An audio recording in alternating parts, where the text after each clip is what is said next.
যারা যারা গুরুত্বপূর্ণ আপডেট নিউজটি দেখার জন্য ক্লিক করেছেন, ভিডিওটি দেখতে লাইক দিয়ে কন্টিনিউ করার অনুরোধ জানাচ্ছি। আসসালামু আলাইকুম বন্ধুরা, বিরাট দুঃসংবাদ, কর্তৃপক্ষের গাফিলতিতে উপবৃত্তি পায়নি অসংখ্য শিক্ষার্থী। তো কেনই বা কর্তৃপক্ষ গাফিলতি করেছে সবকিছু আজকের এই ভিডিওটির মাধ্যমে জানতে পারবেন। সো আজকের ভিডিওটি কেউ মিস করবেন না, সকলে ভিডিওটি প্রথম থেকে শেষ অবধি দেখার চেষ্টা করবেন।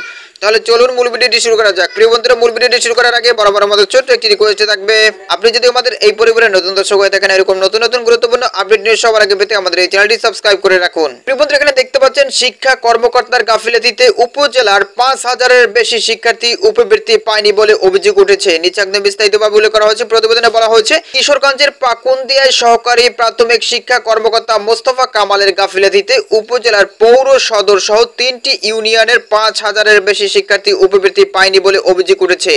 এ নিয়ে অভিভাবকদের মধ্যে অসন্তোষ দেখা দিয়েছে। সমস্যা সমাধানে প্রতিদিন স্কুলে ভিড় করছেন তারা।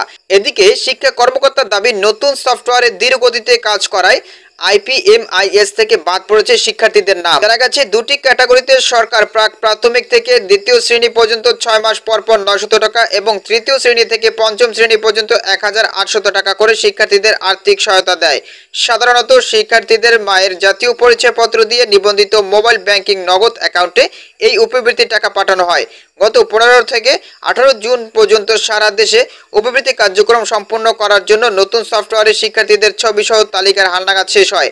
এতে পাকুন্দিয়া পৌর সদর সহ মির্জাপুর ও হোসেন্দি ক্লাস্টারে ৮০টি শিক্ষা প্রতিষ্ঠানের ৫,২৬০ শিক্ষার্থীর নাম IPIMS এর তালিকা থেকে বাদ পড়ে।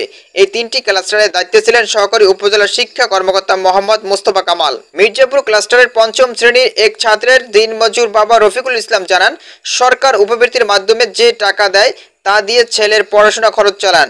এবছর উপবৃত্তির টাকা না পাওয়ায় তার উপর আর্থিক চাপ বাড়বে। একই ক্লাস্টারের চতুর্থ শ্রেণীর অপর এক শিক্ষার্থীর বাবা সুলাইমান বলেন, আমি একজন দিনমজুর, অন্যের জমিতে খেটে যা পাই তা দিয়ে সংসার চালাই। আমার ছেলের পড়াশোনা খরচ চালাতে এমনিতেই কষ্ট হয়। সরকার থেকে যে উপবৃত্তি পাই তাতে আমার অনেক উপকার হয়। এবছর উপবৃত্তির টাকা না পেয়ে আমি হতাশ। এই ৩ ক্লাস্টারের কয়েকজন প্রধান শিক্ষক ও সহকারী শিক্ষক দাবি করেন, উপজেলা প্রাথমিক শিক্ষা অফিসের নির্দেশনায় তারা শিক্ষার্থীদের উপবৃত্তির চাহিদা তালিকা সময়মতো অনলাইনে পূরণ করে সহকারী শিক্ষা কর্মকর্তা মোস্তফা কামালের মেইলে পাঠিয়েছেন। সহকারী শিক্ষা কর্মকর্তা যাচাই করে শিক্ষা কর্মকর্তাকে পাঠানোর কথা থাকলেও তিনি তা করেননি। তবে সহকারী শিক্ষা কর্মকর্তা মোহাম্মদ মোস্তফা কামাল বলেন, উপবৃত্তির তালিকা পাঠানোর শেষ সময় আমি ট্রেনিংয়ে ছিলাম, তাছাড়া সার্ভার জটিলতায় আমার মোবাইলে কাজ করতে পারছিলাম না। আইডি পাসওয়ার্ড ক্যাপচা এবং ওটিপি জটিলতার কারণে এমনটা হয়েছে। আমি ইচ্ছা করে বা অবহেলায় করেছি এমন নয়, অনেক উপজেলায় এমন হয়েছে, আপনি খোঁজ নেন। প্রিয় শিক্ষার্থী বন্ধুরা, শুধুমাত্র কিশোরগঞ্জ নয়, সারা বাংলাদেশের বিভিন্ন শিক্ষা প্রতিষ্ঠানের অসংখ্য ছাত্রছাত্রীরা এখনো পর্যন্ত উপবৃত্তির টাকা পায়নি।